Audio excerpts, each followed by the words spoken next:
I'm Sterling Morris with PoliticIt.com. Today we're here in Annapolis, Maryland with Tony O'Donnell, who is a Republican nominee for District 5 in Maryland. Tony, thanks for being with us today. Sterling, good to be with you. Good to talk to PoliticIt. Thank you. So we're interested to know how your campaign is doing. Well, the campaign is about 55 days away from Election Day, and the campaign is rolling well. A lot of things going on: door knocking, phone banking, fundraising, all the things, mailers going on, events, interviews. So all the things that accumulate into a campaign are happening right now. It's very exciting. Now, I understand you're the leader of the House minority here in Maryland as well. Have the delegates, the Republican delegates here in Maryland, been able to be energized and help you in your campaign? Yeah, I'm fortunate and honored to lead the Republican caucus as the minority leader in our state house, and they have been very active in supporting me, have been very generous of their time and certainly of their advice. But they've elected me now for 6 years as their minority leader, and I'm very honored to do that and to have a leadership role here in our state. You are going up against an incumbent who is powerful and has raised quite a bit of money. How do you differentiate yourself from him, and what makes you unique? Yeah, two things are happening. One is the incumbent. He's Steny Hoyer. He's a leader in Congress. He has been in there for 31 years. And people have a strong sentiment right now that we need to change Congress. Congress's approval ratings are very low.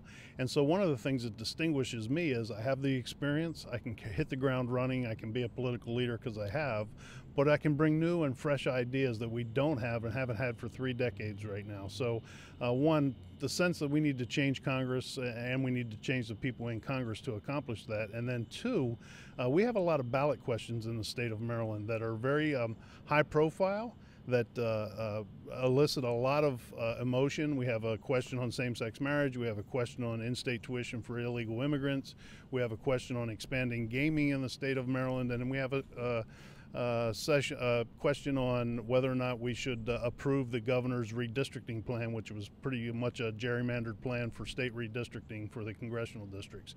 All of those things my opponent and I are very, very different on. So this allows a conservative Republican like me to elicit the support of non-traditional constituencies because of my position on these questions. So for two reasons, the entrenched incumbent and we need to change things, people clamoring for a change in Congress, and then two, these very high-profile policy questions on our ballot serve to make for a very volatile political environment. And then you have a presidential election on top of that where things are very closely divided, emotions are very high.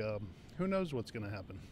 31 years is a long time to be an incumbent. Do you support term limits? Actually, term limits is something that I used to think was a good idea, and I know this. I will tell you right out of the gate, I think we have term limits because we can end the term of any elected official every election. That's why we have regular and periodic elections. But I also have seen the increased power of unelected bureaucrats. So when there's not someone around who has the experience to say, no, you're not going to treat the constituents and the citizens like that, and they're not accountable through an election process, they become very, very powerful. And if you know about government from the inside, these elected, unelected people who work in these agencies and head these agencies can be very, very powerful and make very powerful decisions that affect people's lives. I think you need tenured and seasoned officials. But I think there's a kind of a point of diminishing returns on service too. I don't think these positions were meant to be forever as a career. My opponent has actually been an elected official for a grand total of 45 years. Now, 45 years is a long time. He was in the Maryland State Senate for 14 years, and he's been in the U.S. House of Representatives for 31 years after that. It's time to allow someone else to bring new, fresh ideas and start solving the problems. He's had a chance to solve a lot of these problems, and he hasn't done it. You've spoken with voters in your district. What are they concerned with in regards to social issues? Well, there's a big question on our ballot, as I said, with regard to same-sex marriage and whether or not Maryland is going to be the first state in the union to approve same-sex marriage through a referendum of the citizens. Every state that it's been up on referendum, it has failed. The only places it's been instituted is either through legislative action or through judicial action. Every other state that's had a referendum, a plebiscite on it, has rejected it. So it's going to be interesting to see how Maryland falls on that question. And I will tell you, it's very closely divided. There's a question about, and it's a social issue, about whether or not we expand gaming greatly in the state, and it's very hotly contested. Another social issue is whether or not we offer kids who are children of illegal immigrants in-state tuition rates.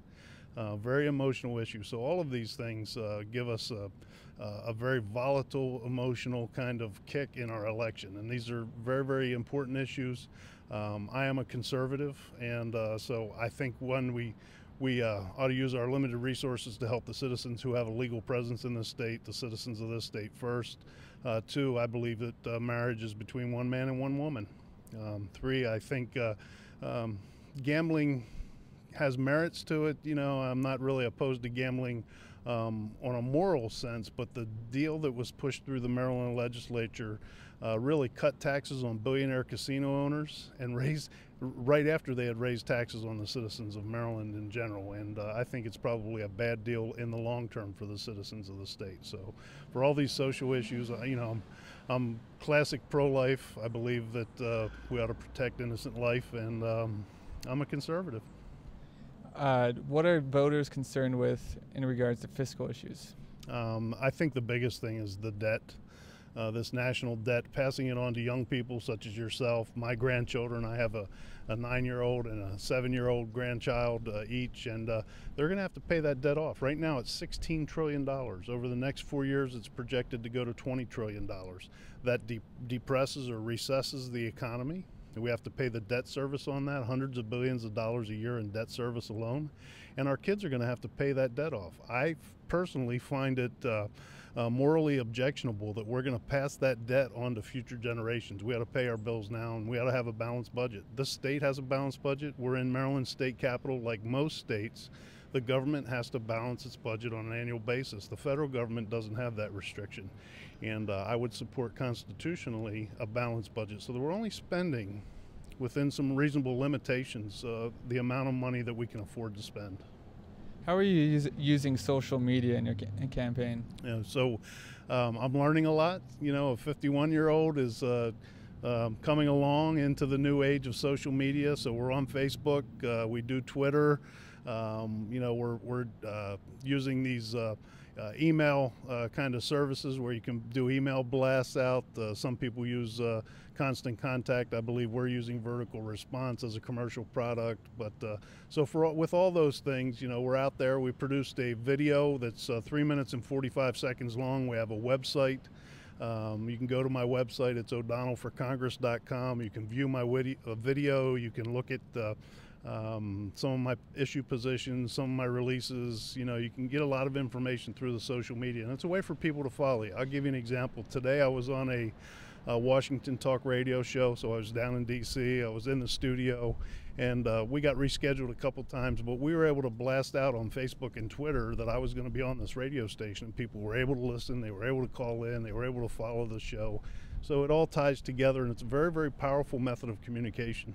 Have you got good feedback from your voters and supporters on social media? Yeah, for the most part. I mean, every once in a while you get a negative comment, but that's part of the political process. Whether it comes in person or it comes through social media, you get a lot of positive, you get some negative, you know, but it's a good give and take. And, you know, in the political realm, transparency is important, that we should use every avenue possible. So you use the old traditional media like newspapers and radio and TV, and you use the new stuff too, like Facebook and Twitter, and I don't know, they have Pin It or some other thing. You know, you use all these things, and they all come together to maximize the amount of people that get your message and get to evaluate you one way or another.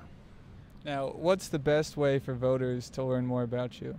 As I said, go to our website. It's o'donnellforcongress.com.